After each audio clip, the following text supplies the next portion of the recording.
civilmedia.mk. Слободно, независно, отворено. Како се манифестираат дезинформациите и пропагандата во медиумите, и би го замолила прв, ако е на линија, господинот Андоновиќ. Господин Андоновиќ, добар ден. Како се манифестираат? Се манифестираат со тоа што лажните информации доаѓаат до луѓето кои ги конзумираат тие информации и им се искривуваат на некој начин гледањата за настанот, одредениот настан. Во случајот ова околу Украина, војната, јас први морам да кажам дека како новинар кој ги следи настаните од тука преку медиумите, не гледам некои дезинформации, бидејќи и нашите медиуми, но сите наши медиуми практично се раководат од извори кои доаѓаат од западните агенции. Има влијание, според моето искуство, од српските медиуми кои се под жесток, би рекол, напад на или наплив на руските информативни медиуми, па оттаму кога нашите новинари, нашите читатели или гледачи или слушатели ги гледаат директно српските медиуми, тогаш може да дојде до некаква, да кажеме, некакво руско влијание. Но, доколку нашите граѓани ги следат нашите медиуми, македонски, тогаш со сигурност нема речиси никакво влијание, бидејќи моето искуство кажува дека сите ние што сме по редакциите внимателно ги следиме информациите. Сега јас морам да кажем една друга работа како новинар, тоа неколку пати сум го рекол, независно од се, ми се чини дека не беше добра постапката да се укинат руските медиуми. Зошто? Бидејќи како новинари не можеме да ја гледаме на некој начин и другата страна, која ние како професионалци сигурно не би можеле да бидеме изманипулирани од нивната вистина, но ќе можеме да ги вагаме работите кои доаѓаат и од западот и од истокот. Но руското влијание успеа да се протне низ, би рекол, новите овие медиуми, пред се социјалните медиуми, каде што на некој текст кој се однесува за Украина, Русија, Путин или некоја таква постапка, имаме милиони и милиони лажни или вистински ботови или вистински адреси и луѓе кои го критикуваат. Ја критикуваат постапката, например, на министерката за одбрана или на премиерот или на председателот во корист на Русија, и тука се гледа еден вид на мало проруско, да кажеме, влијание, или ако се тоа вистински луѓе, тогаш не е јасно и зошто тоа го коментираат. Доколку се ботови, тогаш тоа е една друга приказна која нема врска со информациите, туку тоа се веќе компјутери и информатика, па оттаму ќе прецизирам и ќе завршам со моето излагање. Ми се чини дека ние во Македонија информативно од македонските медиуми немаме речиси никакво руско влијание. Секоја проблематична информација која би ја добиле, ќе ја провериме или на Reuters, или на Associated Press, или на веб страниците на одредени министерства, State Department или Foreign Office, или сега во зависност околу што се однесува. Генерално се обидуваме како медиуми, мислам дека за сега некако тоа професионално го правиме. Се разбира, има и исклучоци, но тие се многу малку. Претежно во најголем дел нашата јавност се информира преку електронските медиуми и портали, а таму знаеме како функционира, нели, како тие функционираат меѓу сериозните, колку несериозни или непрофесионални се протнуваат. Па дали тие се или не се ширачи на проруска пропаганда кај нас и дезинформации? Мислам, дали тие можат да имаат такво влијание во креирањето на јавното мнение кај нас? Први, сакам еве и на колегата да му кажам, пошто има големо искуство и знаејќи отворам една друга тема. Кај нас проблемот во медиумите, први, дали имаме ние човек, новинар, и дали некој од нашиве ТВ онлайн или било која куќа испратила некаде новинар на лице место за оттаму да известува, или мораме да бидеме зависни од тоа што ќе ни го пласираат другите. Тоа е голем проблем на македонските медиуми. Вие немате ни државната агенција, немате новинар таму, немате ниту од националната телевизија, ниту од националното радио, буквално освен колешката од утрински брифинг која на своји сили отиде неколку дена, а јас од моето искуство исто го зборувам у минатото, сум одел и ја во некои војни на своји сили, но не може човек сам, мора редакциите да ги испраќаат новинарите, па тие од лице место да објават. Вака ќе бидеме зависни и ќе мораме да видиме што рекла Радио Телевизија Република Српска или што рекла Нова РС, па N1 дали биле добри или можеби вечерни новости дали биле проруски. Ако ме разбирате, ние имаме проблем во известувањето и во новинарството, ова е само последица. Дали имаме ние сега на некој новинар во Украина од каде што може да не известува? Не е важно дали ќе биде од Лавив и западниот дел или од Донбас или источниот дел. Значи тука го имаме проблемот. Колегата пред малку го каже и руското влијание во Атина, во Русија, во Грција се извинувам. Дали некој од дописниците кои ги имаме таму, имаме само еден, колку што знам, јавил за вакво нешто за да ние можеме подоцна да анализираме. Значи јас како новинар сум ограничен поради X причини да ги гледам работите од тука, да ги взимам изворите од тука и да ги вагам информациите, да внимавам како ќе ги пласирам на гледачите.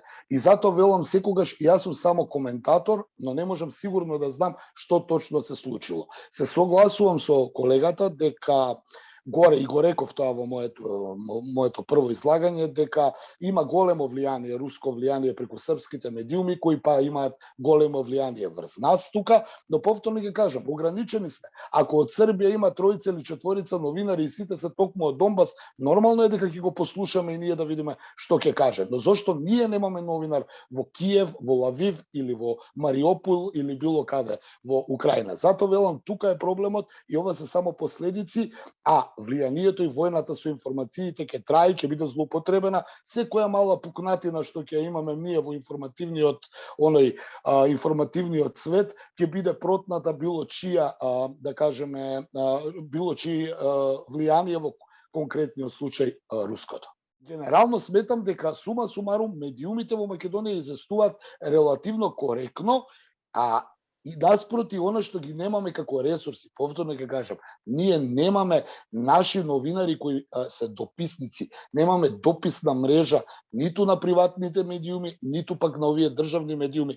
Ќе потсетам само кои се сеќава дека во минатото Националното радио, Националната телевизија, Националната новинска агенција, весниците дневни имаа своји дописници. Па сакам да го чујам и тој што ќе каже од Москва, па сакам да го чујам и тој што ќе каже од Киев, па да направам една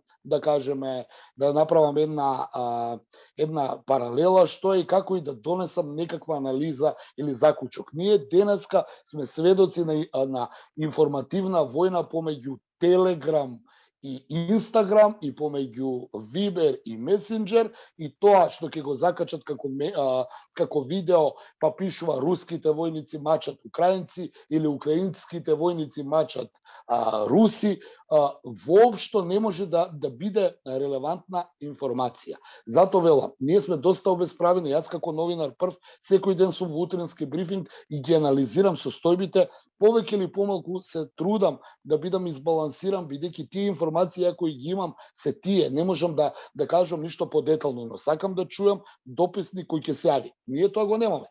Тоа го имаат соседите, а соседите нормално, веројатно од своја гледна течка, од своји побуди, а ќе потсетам дека српските медиуми кои имаат новинари таму, ќе потсетам дека Србија не сака да влезе во НАТО, па оттаму и тоа што го пласираат диаметрално поразлично од она што ние овдека би го пласирале и го сакаме. Зошто не ќе да влезат во НАТО, тие си имаат своји причини и ги знаеме, да не потсеќаме, се прават паралели помеѓу војната интервенција на НАТО врз тогашна СРЈ со ова во Украина. Има различни гледања на тоа, некои велат ова е инвазија, другите велат ова е агресија. Јасно е дека Русија започна војната и тука нема што да зборуваме. Војната на информации трае, се протуркува повеќе преку социјалните мрежи, бидејќи овие други медиуми повеќе или помалку се ограничени, не може да допрат до јавноста, бидејќи тоа што го прават не е добро. Но не можете да им забраните на тие што коментираат на Facebook своето гледање на работите. Ќе потсетам, има многу влијание во социјалните мрежи, особено кај луѓето кои се изнемоштени од евроинтеграциите, од долгото, и едноставно повикувајќи се на некое православие, на некои симпатии према Русија, знаат погрешно да ја соберат информацијата и да бидат проруски ориентирани. Но не верувам дека тие проруски информации кои доаѓаат до обичните луѓе можат да влијаат врз некакво генерално мислење, а генералното мислење е јасно. Во Украина конкретно има војна, во Украина умираат секојдневно луѓе, само податокот дека 20.000 руски војници загинале за 52 дена е шокантна информација и за нас у Скопје и за тие мајки во Москва, па оттаму руското влијание во тој сегмент во информациите зборувам. Господине Андоновиќ, можете да се надоврзете на прашањето, меѓутоа, еве, ако не можеме, како што велите вие, да дојдеме до релевантни информации она што се случува надвор, да речеме, од страна на Русија и како они ги пренесуваат вестите, а ние немаме директен линк, сепак можеме и да бидеме да ги слушнеме сите страни во однос на политиката и нашите политичари. Дали има проруско влијание во политичката култура кај нас, од медиумска гледна точка, и како тоа ги менува или ги гради политичките наративи во овој период? Ајде овака, јас ќе кажам нешто што е целосно би го поентирал ова што го зборуваме. Македонија и поранешна СФРЈ, знаеме историски, а ние што имаме повеќе години бевме сведоци на тоа, колегите се разбира, или колегата Костовски уште повеќе од мене, секогаш била прозападно ориентирана. Секогаш. СФРЈ поранешна, во кој склоп бевме и ние. Сега, ние имаме страшна носталгија во Македонија се уште. Бидејќи тогаш се живеело демек подобро, било вака, било така. Не навлегувам во тоа. Меѓутоа, сите тие носталгичари денеска можеби ја сакат и Србија што се коси едното со другото. Бидејќи, ќе потсетам и дека поранешната држава, историски и Македонија како Македонија и како тогашна република и како сегашна независна држава, секогаш била прозападно ориентирана, секогаш сме биле со поголемо западно влијание. Сме гледале западни филмови, сме читале западни, добро, книги имало и источни, руски, од руските класици, може имало и сериозна музика, но сме слушале поп, рок, значи таа култура, филмовите, Холивуд бил, ја не знам дали од новиве генерации некој знае. Сакам да кажам дека секогаш сме се стремеле кон Западот и културолошки, па и политиколошки би рекол. Изминатите 30 години се случија некои работи, можеби таа транзиција кај нас, можеби бавните евроинтеграции, она што се случи со бомбардирањето, повторно ќе кажам, на нашиот сосед горе, бидејќи во оваа држава 90% имаат некого во Србија и Црна Гора, па можеби тоа го почувствуваа. Исто така се сменија работите малку Русија и Путин. Западот му го направи имиџот на Путин дека еве ја препородува Русија сите овие години, за да на крај дојдеме до ова дереже до кое сме. Да резимирам, Македонија историски и од 45-та барем ќе кажам била прозападно ориентирана. Повторно ќе кажам, ние овдека слушавме западна музика, гледавме западни филмови, следевме западна мода, луѓето се школуваа на запад, има западни вредности.